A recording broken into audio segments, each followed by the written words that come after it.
Oh, I'm loud. Why am I so loud? It's Friday, the 29th of May, 2020. Can you believe we made it here already?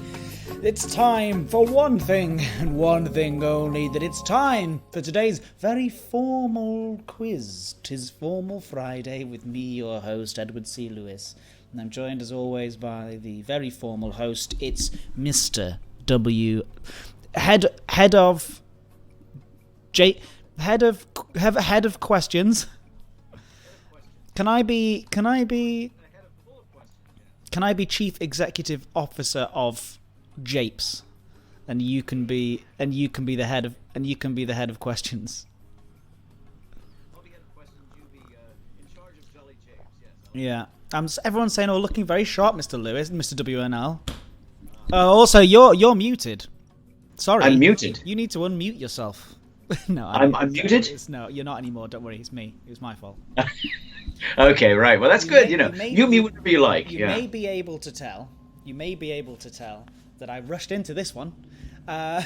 So, hi everyone. By the fact that we started 10 minutes late and that I've shoved the most creased shirt that anyone's ever seen on screen on, and then just put the first jacket on that I could find, whereas you look so sharp and you put so much effort in. You already put so much effort. We've all seen The Revenant. We know what shabby clothes can look like.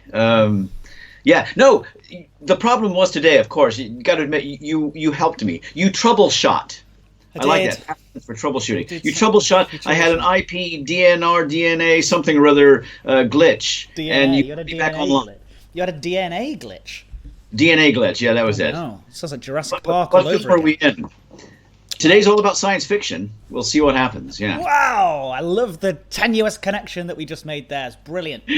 But everyone, thank you for waiting, and thank you for being so patient. You are, as you know, the best ones. And I don't know if you've noticed, but Osric42, Durgil, Commander Magpie, Smintilly, Alien, Barrett Rockstar, Millstone Barn, Jack Little, Osric42, Just Call Me Wendy, Durgel, Revian, Cosmogrog, Ethnification. It's becoming overwhelming because all of the best ones are here, including WNL. So it is nearly time for us to begin a quiz, and I know that we'll be rushing into things a little bit because it is Formal Friday, and we have to be formal with the timings around today's quiz because it's Formal Friday. And yes. Walter, as the CEO of Japes and Joy, I'm asking you as the head of questions.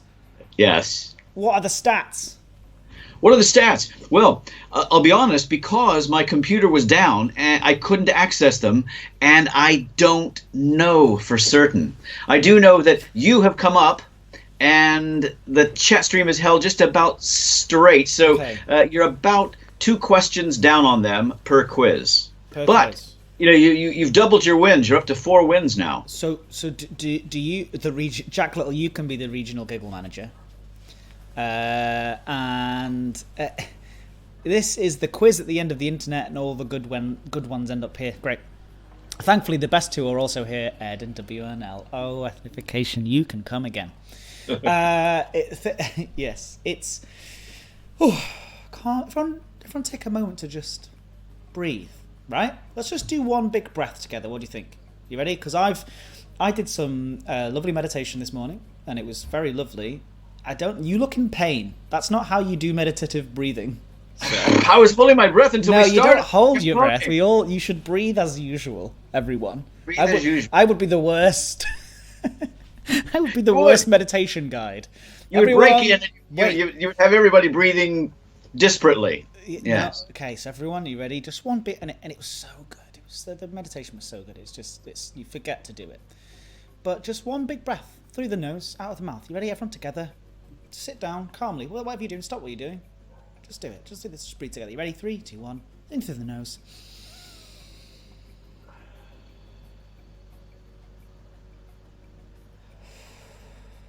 Out through the mouth. And just slow things down a little. You know?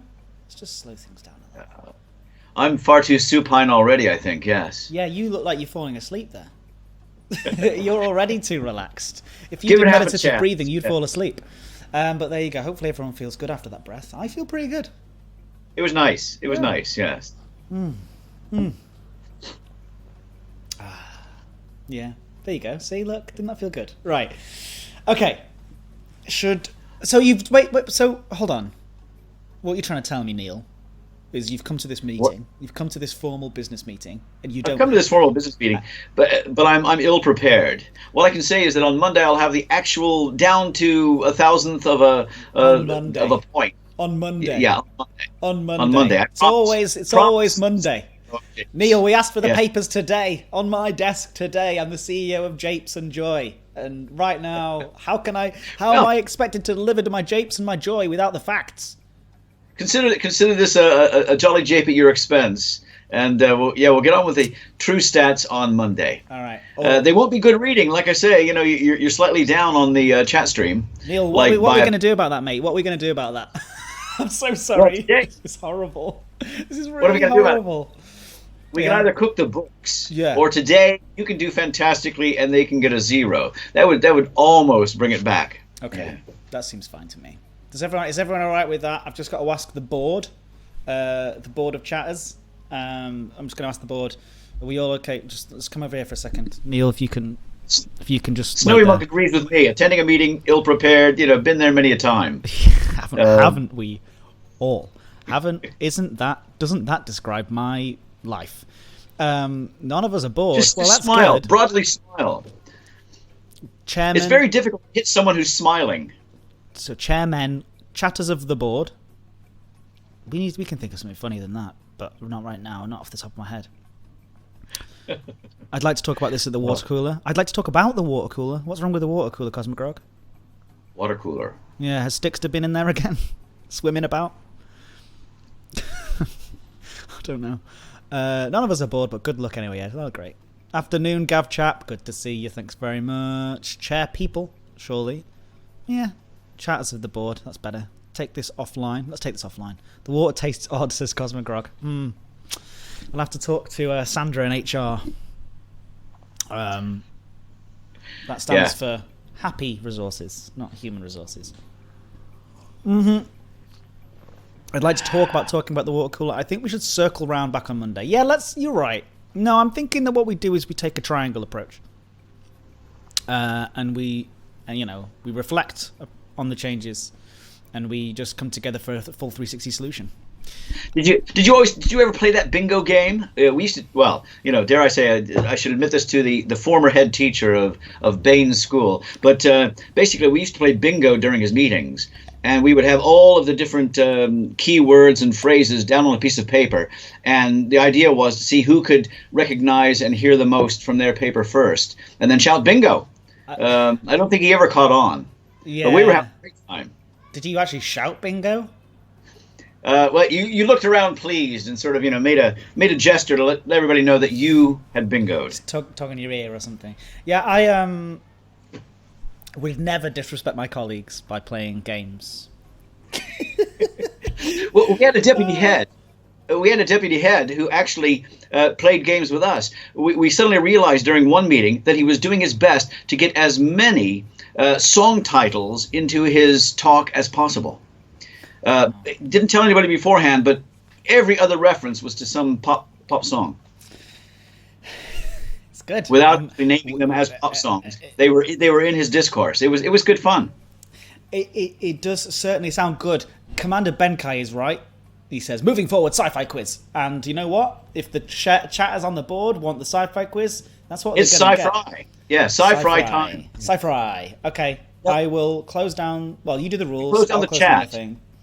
And I will explain, of course, that I realize that the vast majority of you are far more versed in science fiction in general than I am. I have a limited knowledge based on my own perspective, my own time frame, and a lot of what I watched as a kid and read as a kid. So basically, I've tried to make it a slightly different sort of quiz to make it interesting, as opposed to too mundane and boring for you guys, and too much a 10-10 or a 0-0. So we'll see what happens. That's my excuse. Can I remind you that I'll be taking the first 3 answers from the chat stream. If we have some sort of consensus, that's your answer. No consensus, it'll be the first of the 3. That will be your answer. Then I'll ask Edward for his answer, and yeah, we'll watch as the scores climb inexorably to some sort of wonderful team score climax. No cheating, just what's in your head is allowed to go down either on the stream or out of your mouth, Edward. How's that?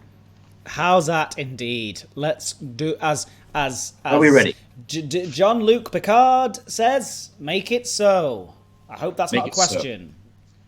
It's no. That's far too up to date. Okay, here we go. Question number 1. Question number 1, we're going to keep it, I hope, nice and simple for you.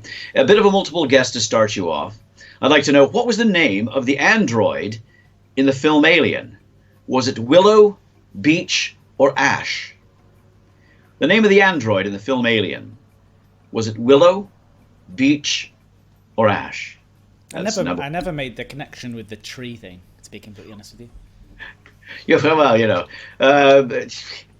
I have their answer. That would be Ash. That would be Ash. And you're right, I could have made, so cigarette butt, Ash, but that would have been, it would have been obvious. The wrong sort of connection. I thought trees were a little bit better there, yeah. Okay. Hey, yes. And of course, the chat stream, we're right on there. You're both off the mark. It is 1 point apiece.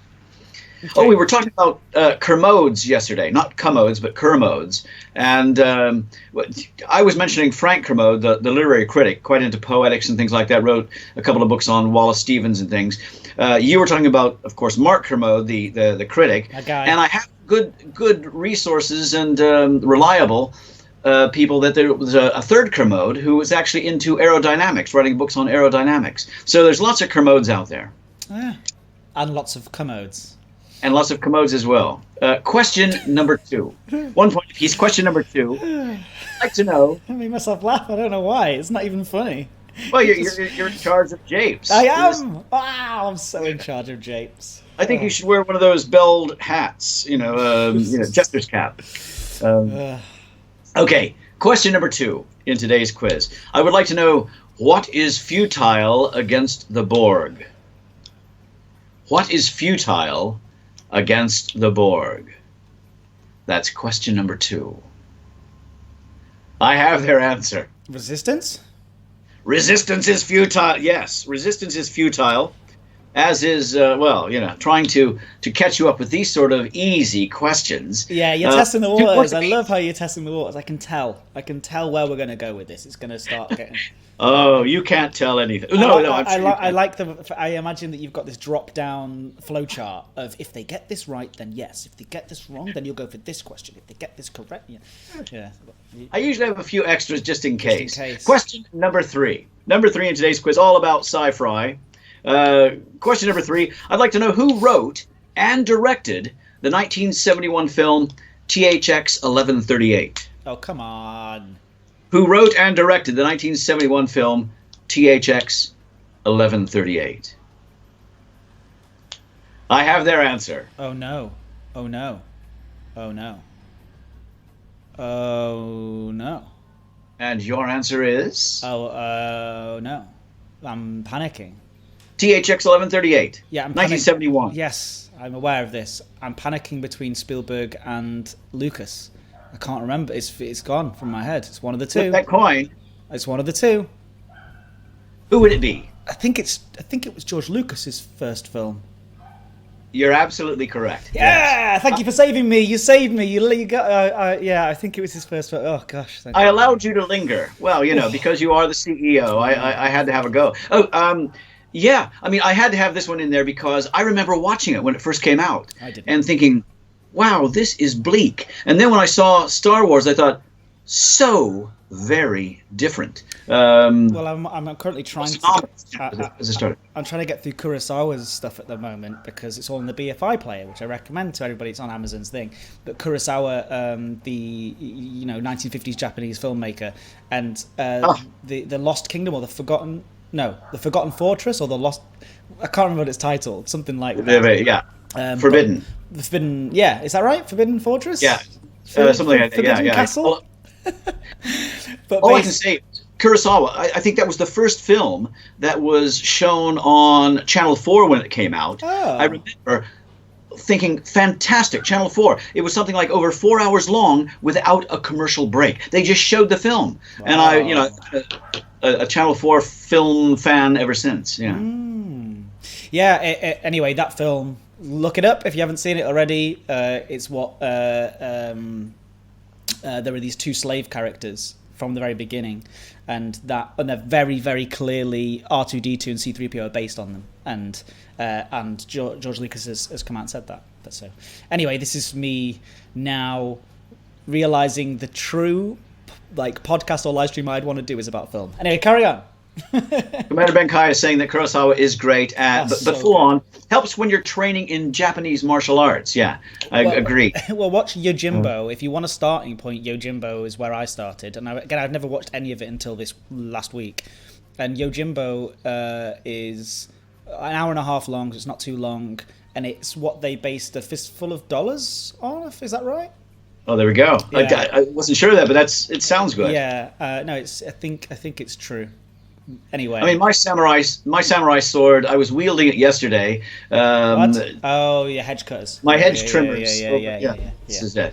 Yeah. Because things keep growing. Yeah. Sorry, we're doing the thing that we That's do. okay. Yeah. Question number 4. It's still 3 points apiece. I'm suitably impressed and ready to go. Okay. Question number 4. I'd like to know, what is the adopted surname of the 4 aliens who attempt to live as a normal human family in the fictional city of Rutherford, Ohio, 52 miles outside of Cleveland, in the sitcom Third Rock from the Sun? Oh, Is great.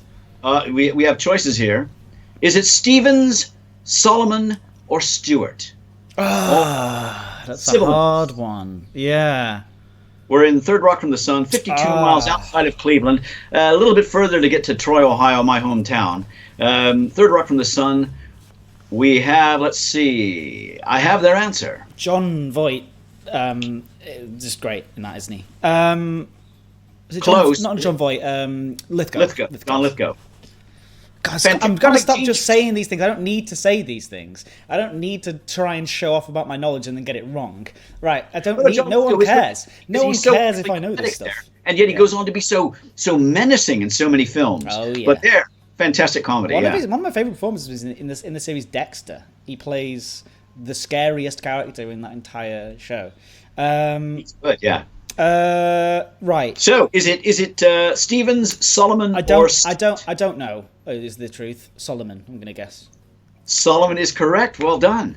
And there was a little bit of toing and froing in the chat stream, but they got it correct as well. It maintains perfection for both of you. All It's right. 4 points apiece. Let's do this. Let's keep going. I like that. Yeah. I think John Lithgow. He was Dick Solomon. The leader of the force. Okay. Question number 5. Can you do this? I was going to get it wrong. I was going to get something wrong, I think. Question number 5. It's true or false, okay? I'll read you out a statement. If you agree with it, then write down the entire word true. If you disagree with it, the entire word false. Here is your statement. Isaac Asimov gave us 3 laws of robotics in his story I, Robot, but in later fiction added a 4th law. Is that true or false? Isaac Asimov gave us 3 laws of robotics in his story I, Robot, but in later fiction added a 4th law. It True sounds it sounds brilliant. I don't know that story very well. I've seen the Will Smith adaptation. And I enjoyed it at the time when I was younger. I've not seen it since. I don't really know the story that well, but it's a cool conceit adding a 4th. So I'm going to say If you haven't read a lot of Asimov, you've got to read Asimov. I know. There's only so much time in the day. In one human lifetime, there's not enough time. I'm going to say true. Why not? Because it sounds cool. It sounds like a great thing to do. Well, the chat stream said true as well, and it is true. He added the 0th law, of course. What does that mean? What's that? Well, if you have 1, 2, and 3, then you have to go back to 0 because it supposedly predated 1, 2, and 3, so it was the 0th, as it were, 0th law. Thanks, Asimov. Thanks, mate.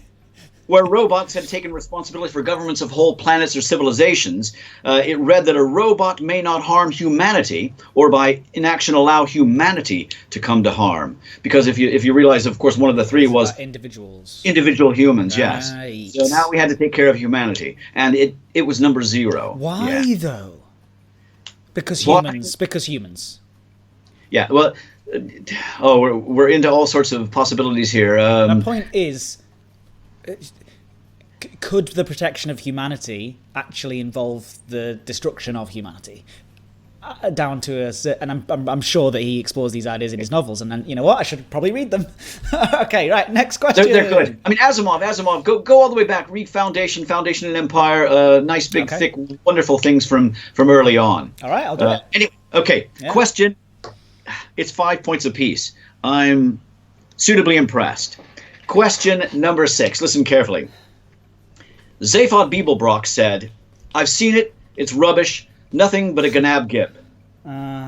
To what was he referring? Zaphod Beeblebrock said, "I've seen it.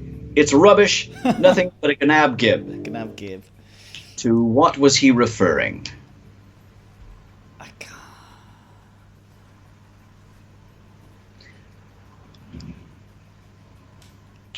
I have 3 very different answers. Yeah, is it the entry point of the universe? the entry point, as in the beginning, the Big Bang, isn't it? Is it? So you're saying it's the beginning of the universe. We had so many different answers from the chat stream, but the first one was actually referring to Earth, and you're both wrong, and I'll tell you why. Of course. You were right with a Gnab Gib, but Gnab Gib is Big Bang, the opposite of. Right. So it's not the beginning. It's the end of the universe.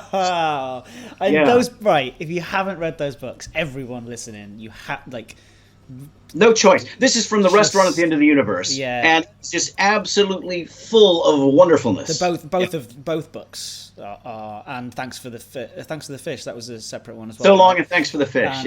And actually Dirk Gently, talking to. Holistic Detective Agency. That's great too. So I've not seen the film version though. I mean the television. I watched a couple episodes and it's really good. They nailed the tone really, really well. Those books though, so good. It's just such quick, easy reads. I've got another one of this that I've not read yet. Over there. In some respects, Douglas Adams, of course, and Terry Pratchett pack so much into casual, very quick fire stuff. Wonderful reading. Yeah. Okay. Hey, guess what? You both missed it. It's still 5 points apiece. We're doing well though together. This is great. The party confetti cannon doesn't go off today. Next time. We need dual perfection. Okay, question number 7. Yeah. Number 7. I would like to know, listen very carefully to this before you answer, and consider, who appeared on the March 12th, 1979 cover of Time magazine as a result of his first season success in a television sci-fi sitcom? Who appeared on the March 12th, 1979 cover of Time magazine as a result of his first season success in a television sci-fi sitcom? I have their answer. Robin Williams? Robin Williams is absolutely correct. Mork, yes. And he was there, and they got it as well. What's the hand symbol he does? Oh, did that. Sorry? It's not that, is it? The nanu, but he... Is it Yes, that? he's taking it directly from Star Trek. Right, he just does that. Okay, which could be used for either hello or goodbye. Yeah. He occasionally used profanity, and that was Shazbot, right. I think is what it said. Yeah, Shazbot. Oh. Shazbot was the bad word, and nanu. My friend's online username is Shazbot. Or someone. Shazbot. Oh, there you go. I never realised it was from that. Yeah, from Mork and Mindy. Mindy, yes. Mindy. And of course, Mork and Mindy was an offshoot of... Oh, I don't know. I've got no idea. Happy Days. Happy Days. Really? Mork actually has, I think, three meetings up with the Fonz. 2 in 2 episodes of Happy Days, and 1 on a special. I think the debut of Mork and Mindy. Yeah. In Happy Days. Yeah. There which are happened aliens. in the 1950s in Milwaukee, and yet this Mork and Mindy was supposedly up to date somewhere else very differently, but they made the transition. It was an offshoot, yeah. You learn something new every day. Yeah, my era, yeah, Oh, it's great. Yeah, it's great. Okay, so you see we have a very loose umbrella on what we're calling science fiction. No, it's good. That's It's really today. good. But you both got it correct. It is 6 points apiece, and a very high-scoring quiz so far. On to question number 8. Number 8. Simple true or false, 50-50. So I'll, again, read out a statement. If you agree with it, write down the entire word true. If you disagree, the entire word false. Got it. Here's your statement. While featuring in a scene in the closing credits, the Jetsons' household robot never actually appears in any episodes of the original 1960s show. Is that true or false? While appearing in a scene in the closing credits, the Jetsons' household robot never actually appears in any episodes of the original 1960s show. True or false? I just got hit with a massive wave of nostalgia sitting in my grandma and granddad's house in France. They had this amazing like, it sounds very expensive, it wasn't, but there's this sort of wooden cabin on the side of, like a chalet almost you'd call it, on the side of this mountain in France. What was the name of the town?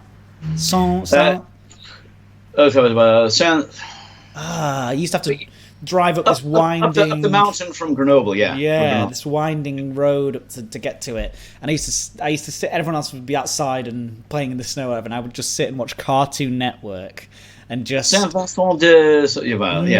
something like that. And so you're thinking of Saint Vincent de Mercuse? It's not. That's the next town over.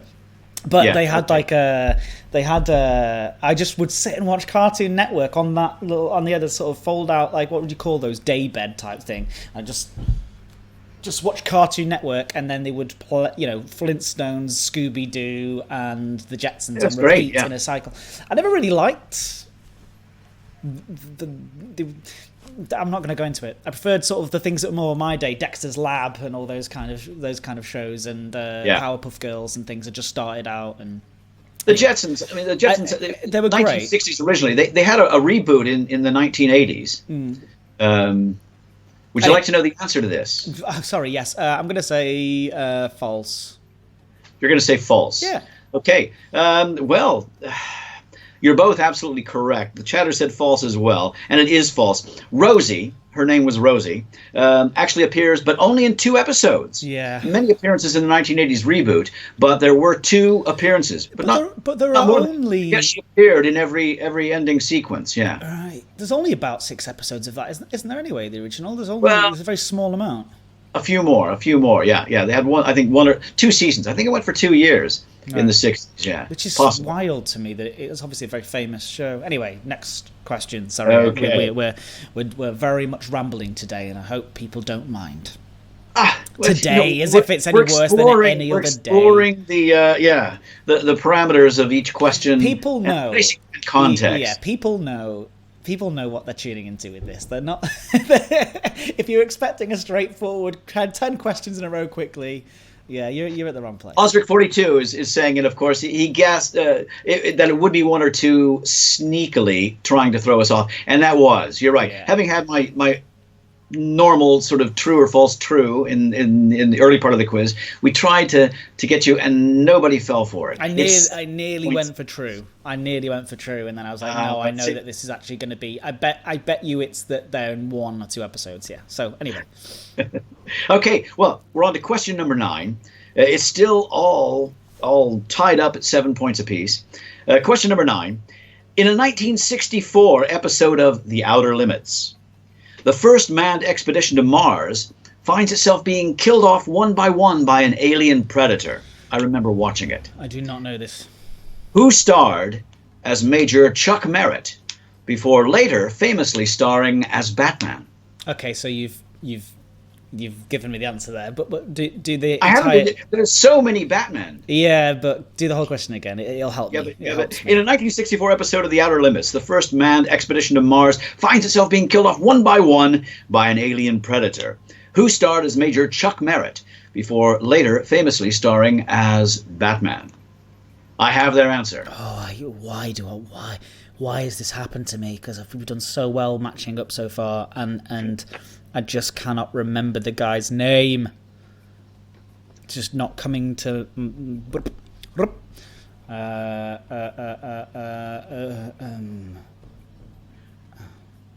I can see him.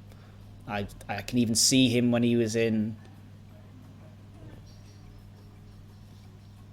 You can see him. Yes, I know what you're thinking now, CEO. Yes. Yeah, he was. Well, I think he did. Oh, come on! It's right on the tip of my tongue. It's right on the tip of my tongue, and I might even be wrong. So it might actually be that it's one of the later Batmen.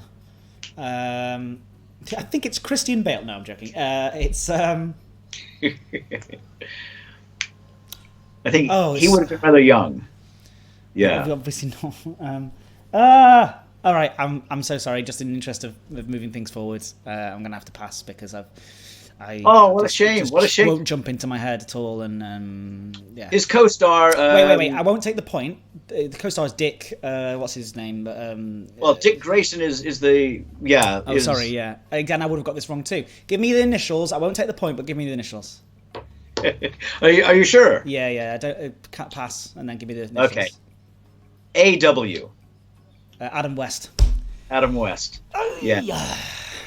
Yeah, I just couldn't get there. I'm tempted to give you a half a point. No. You're still behind. Don't worry. But don't deserve I don't it. know. We're honest here. It was Adam West, of course. Burt Ward was, of course, Dick Grayson, Robin, and sadly he died, I think, in 2017 or whatever of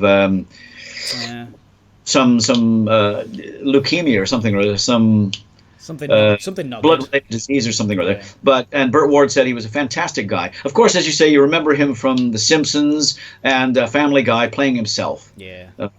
Doing the voice. I remember him from Batman mainly. But yeah, look it up. The original Outer Limits was so scary. I remember watching it as a kid, and it actually frightened me because it was far more interesting psychologically than the Twilight Zone. Interesting. I don't know much about it really. Yeah. Well, some of the original ones really pretty good. Yeah. The Outer Limits. Well, hopefully have we got one more question or two? We have one more question. Hopefully they get it wrong and I get it right, and then we're back to equals. Yes, it is 8 points to 7. Not bad though. Not bad. It's question number 10. Number 10. Thunderbirds are go. In the classic television series, International Rescue was headed up by ex-astronaut Jeff Tracy.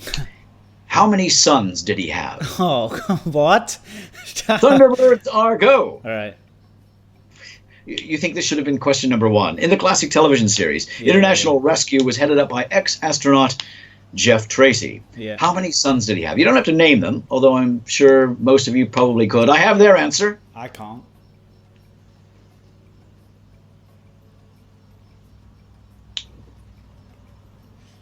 I imagine it's to. I think I'm thinking of how many Thunderbirds there were. Thunderbird 1, Thunderbird 2, Thunderbird 3. So 1, 3. Thunderbirds are go. Yeah. You're saying 3? 3 sons? Yeah. My 3 sons. That was I think it starred Fred McMurray. Stop delaying me on this one. Stop. That was in the late 50s, early 60s. You're killing me, Lewis. He did have 3 sons, but he had 2 more. He had 5 in total. Yeah, he did have 3 sons, but he had 2 more. 5 in total. Scott. It is true that he did have 3 sons, but he also had 2 more. It is, but on a technicality, we're going to say you got that wrong. Yeah, Scott, John, Virgil, Gordon, and Alan, of course, and there were 5 different. You should have remembered that because, of course, you remember that I made you out of papier-mâché a Tracy Island, and it had places for all 5 things to be stationed or birthed or whatever, all the different Thunderbirds. I know. I remember that. Thunderbirds They freaked me kept out it a up the bit. loft, and eventually it had a sixth berth where the mice went in and ate it all because they liked papier-mâché. I Yeah. remember that too. And do you remember Stingray? Go Stingray! Stingray! So Stingray was captained by Troy Tempest. Yeah, Yeah. and that came after. That was the same people who made. Yeah. But I remember being disappointed that Stingray. Do you know why? And I was only about 4, and I remember being disappointed because Stingray wasn't about Ray from Ghostbusters. You did have a thing for I Ghostbusters. Yeah. loved Ghostbusters so much. At Well, the age you of had 4 a onwards. Ghostbusters. You had the whole building and the characters and a car. So good. Ghostbusters is still great.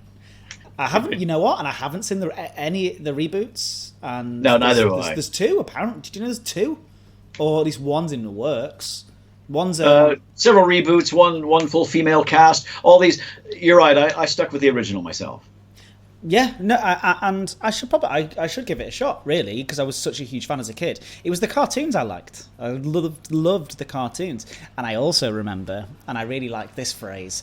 I remember one, and this was back when we were in Mitten Crescent, so I was under 6. It doesn't matter. Let's not go into too many details because we've got to go. But I remember. There was a phrase, and there was an episode where they were like trying to find werewolves in a carnival, and one of them turns and says, "This place is giving me the willies," and I thought that was hilarious. Yeah. Cultural differences. Yes. This place is giving me the willies. I was Willy, obviously at 5 or whatever. That was amazing to me. Okay. Hey. We have a science fiction result. 7 for you, and of course 9 for the chatter. 7 of 9. Yeah. Oh, 7 of 9. There we Very go. good. Very, very good. Yeah, and thank you, everybody. This is the Barrett says this is the nerdiest thing I've ever watched. Yep. Welcome. Welcome. Welcome to me. The Thunderbird, yeah, and I bet the chat were also as equally as nerdy as we were reminiscing about things at the same time. So to be fair, it was probably a lot of fun. I had a lot of fun reminiscing on this sci-fi stuff. So thank you. I think you did a really good job. Like you say, 9 out of 10. That's great. You've positioned it well there. They didn't get perfect points. Thank you, Durjoy. Yeah, good quiz today. Very good if you Ed, but well done. Helped your average. Yes, thank you. Thunderbird 2 was the best one. Which was the green one? That was my favourite one. Can't remember. That was my favourite one, definitely. Did you hear about the... Oh no, Commander Benkai. That's a naughty thing. We can't say that. This is a family show.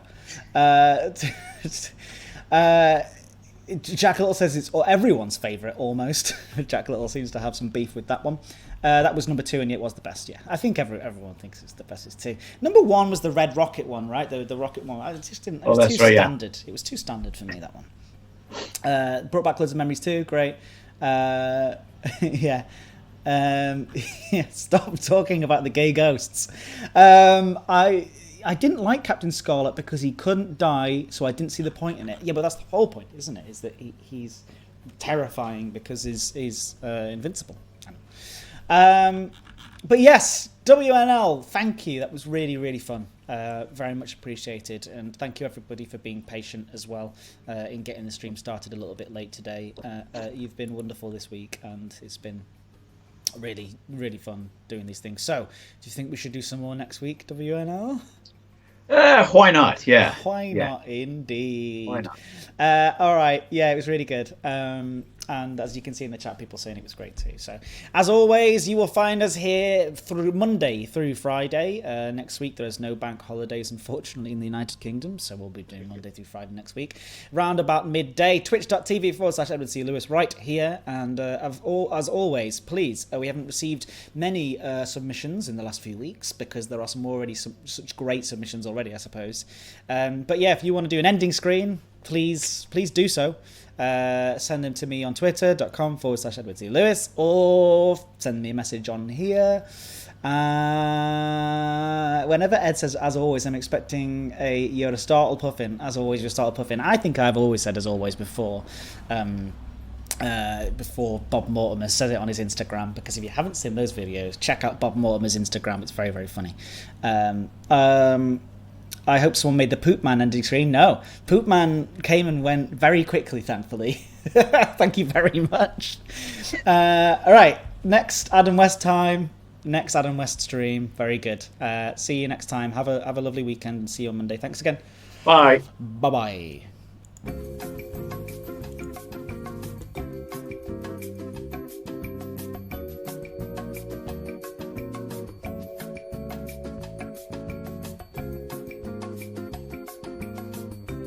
We had a request for MSB's Doom 1.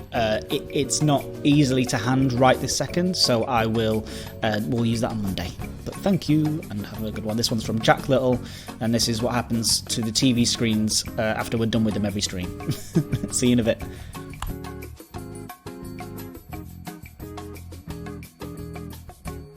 And remember, chatters, it's okay to be K. Yes, thanks for reminding me of the catchphrases that I wanted to start that I keep forgetting to do. So it's okay to be K. Goodbye.